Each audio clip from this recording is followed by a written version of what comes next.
Kita hidup di mana perkembangan teknologi sangat pesat di era digital ini. Dan dampaknya tidak hanya dilihat dari sosial, ekonomi, atau bahkan pendidikan, tetapi bisa dilihat bagaimana pola komunikasi kita berubah dalam kehidupan sehari-hari. Akses komunikasi digital atau internet kini kian mudah. Dapat dilihat bagaimana kita dapat menyebarkan informasi secara cepat dan komunikasi instan begitu mendominasi di era sekarang. Hal ini dikutip dari penelitian milik Hasan et al. Pada tahun 2023 yang menyampaikan bahwa sekarang manusia bisa saja mengirimkan pesan, membuat panggilan video, atau bahkan menyampaikan pendapat dalam hitungan detik. Namun, kemajuan ini membawa banyak sekali tantangan. Salah satunya yakni menurunnya kualitas komunikasi. Saat ini masyarakat banyak sekali yang lebih menggunakan small talk atau pembicaraan ringan yang singkat daripada deep talk, yakni yang dapat membangun koneksi atau emosional secara mendalam. Hal ini bisa saja menjadi ancaman bagi kita semua karena komunikasi yang bermakna itulah kunci dari komunikasi sosial atau hubungan sosial yang sehat. Lantas, bagaimana meningkatnya kecenderungan masyarakat menggunakan small talk hingga deep talk? Assalamualaikum warahmatullahi wabarakatuh. Perkenalkan, saya Wangi Nisita Nawara Ramadhani dari kelas F2 Program Studi Ilmu Komunikasi Fakultas Ilmu Sosial dan Ilmu Politik. Berdasarkan latar belakang yang sudah saya sampaikan di awal video tadi, saya ingin mempresentasikan tentang artikel ilmiah saya yang berjudul Deep Talk versus Small Talk, Urgensi Komunikasi Bermakna di Era Serba Cepat. Selanjutnya, saya akan menjelaskan terkait pendahuluan yang ada di dalam artikel ilmiah saya. Setelah menjelaskan terkait latar belakang yang tadi yang sudah saya jelaskan, saya akan menjelaskan terkait rumusan masalah, tujuan, serta manfaat dari artikel ilmiah yang saya buat ini. Nah, yang pertama, yakni saya akan menjelaskan tentang rumusan masalah yang saya bagi menjadi dua. Pertama, apakah perbedaan dari deep talk dan small talk dalam komunikasi sehari-hari? Dan yang kedua, mengapa komunikasi yang bermakna menjadi penting untuk dipertahankan di tengah budaya serba cepat ini. Kemudian dalam tujuan penelitian ini, jurus dari rumusan masalah yang saya buat yakni menjelaskan secara mendalam terkait perbedaan antara deep talk dan small talk, yakni kemudian menguraikan bagaimana kedua jenis komunikasi ini memberikan dampak terhadap budaya serba cepat dalam kehidupan sehari-hari atau dalam masyarakat. Dan untuk manfaat penelitian, saya membagi menjadi dua, yakni ada manfaat teoritis dan ada manfaat praktis. Jika manfaat teoritis ini singkatnya bahwa penelitian ini dapat memberikan manfaat atau memberikan kita banyak sekali informasi terkait komunikasi interpersonal atau komunikasi di era serba cepat ini.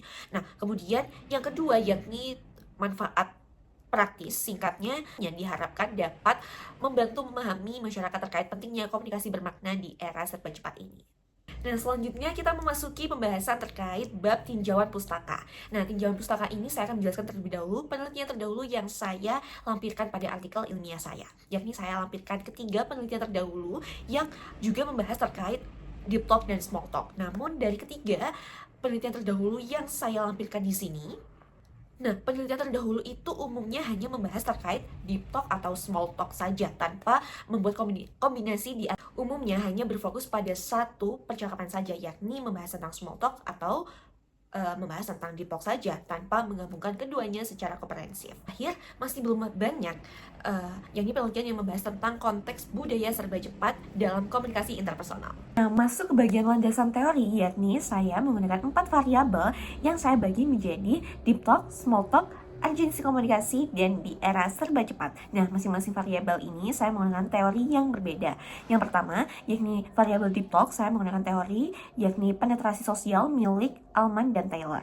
Nah, yang kedua, variabel small talk, saya menggunakan teori komunikasi fatis dari Malinowski dan Jacobson. Dan yang ketiga, yakni urgensi komunikasi bermakna, saya menggunakan teori konstruksi sosial realitas dari Berger dan Luckman. Dan yang terakhir, variabel era serba cepat, yakni saya menggunakan teori uses and gratification. Nah, kita memasuki metode penelitian, yakni yang pertama kita akan membahas tentang desain dan pendekatan yang saya gunakan dalam artikel ilmiah ini. Yaitu yang pertama di jenis penelitian, saya menggunakan jenis penelitian kualitatif dengan pendekatan fenomenologi. Nah, mengapa saya memilih kedua jenis pendekatan dan jenis penelitian ini? Karena cocok untuk menganalisis dari rumusan masalah tadi, yakni bagaimana perbedaan antara deep talk dan small talk dan bagaimana penerapannya pada urgensi komunikasi di era serba cepat ini. Kita membahas terkait sumber dan pengumpulan data yang saya gunakan dalam penulisan artikel ilmiah ini. Seperti jenis penelitian yang saya gunakan yakni kualitatif, maka sumber data yang diperoleh yakni kualitatif juga. Nah, dapat diperoleh dari jurnal ilmiah, kemudian buku, artikel, atau bahkan dokumen lainnya. Seperti yang disampaikan oleh Nur Rahman et al. Pada tahun 2025, peneliti harus menggunakan sumber tertulis yang kredibel dan relevan. Nah, untuk pengumpulan data sendiri, saya menggunakan dua, yakni wawancara semi struktur dengan studi literatur. Wawancara semi struktur ini melibatkan partisipan dari mahasiswa ilmu komunikasi dari berbagai kelas.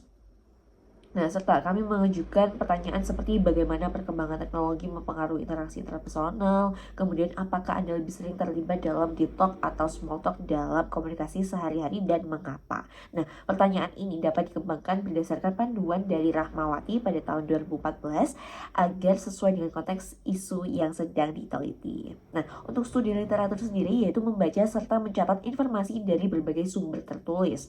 Menurut Alaya pada tahun 2023, studi literatur itu memungkinkan analisis fenomena secara lebih komprehensif, seperti itu. Dan kombinasi kedua metode penelitian ini, data yang saya kumpulkan tidak hanya kaya secara teori saja, tetapi juga kuat secara realitas di lapangan, sehingga hasil penelitian ini diharapkan benar-benar menggambarkan dinamika komunikasi di era serba cepat ini. Nah, kita sudah sampai ke pembahasan terakhir dari metode penelitian.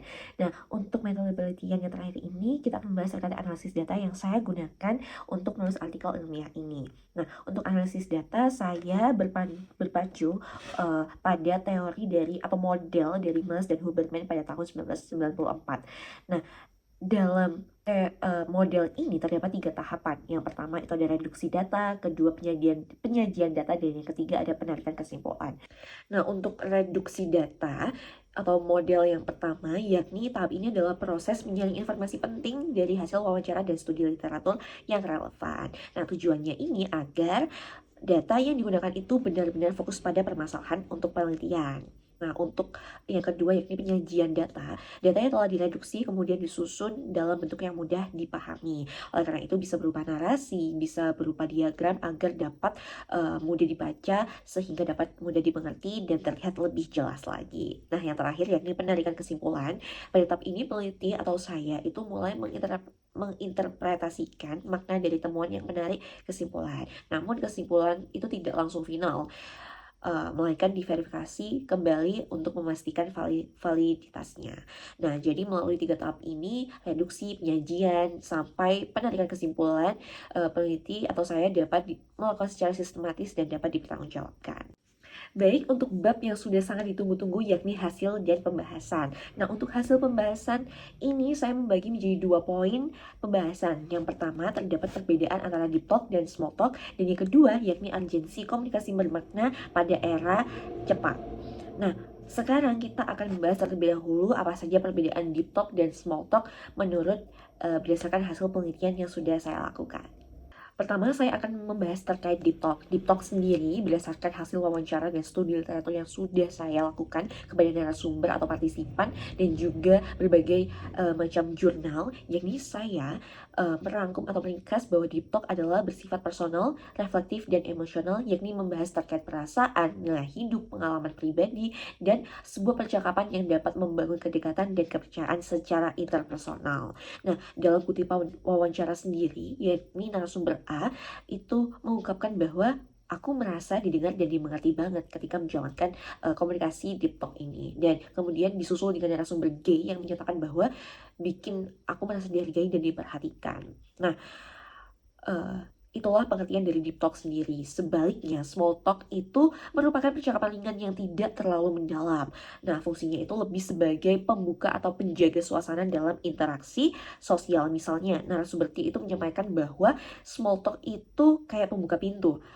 Tapi kalau cuma itu terus, aku nggak ngerasa hubungan itu berkembang atau menjadi dekat. Sehingga yang dapat disimpulkan bahwa narasumber T itu membuat istilah bahwa small talk itu adalah sebagai pintu utama bagi kita untuk berinteraksi pada seseorang saja tanpa melalui percakapan secara mendalam. Nah, small talk ini berperan sebagai jembatan awal hubungan, sehingga inti dari pembahasan perbedaan deep talk dan small talk yang sudah dijelaskan oleh narasumber ini dapat disimpulkan bahwa small talk itu berperan sebagai jembatan awal hubungan, sementara deep talk adalah penguat hubungan secara interpersonal. Nah, temuan ini juga diperkuat oleh studi Nguyen et al. Pada tahun 2021 dan Hasanah tahun 2024 yang menyatakan bahwa deep talk ini dapat meningkatkan kualitas hubungan serta kesejahteraan psikologis. Baik, langsung saja kita beralih ke subbab yang kedua di hasil dan pembahasan, yakni urgensi komunikasi bermakna saat ini atau di era serba cepat.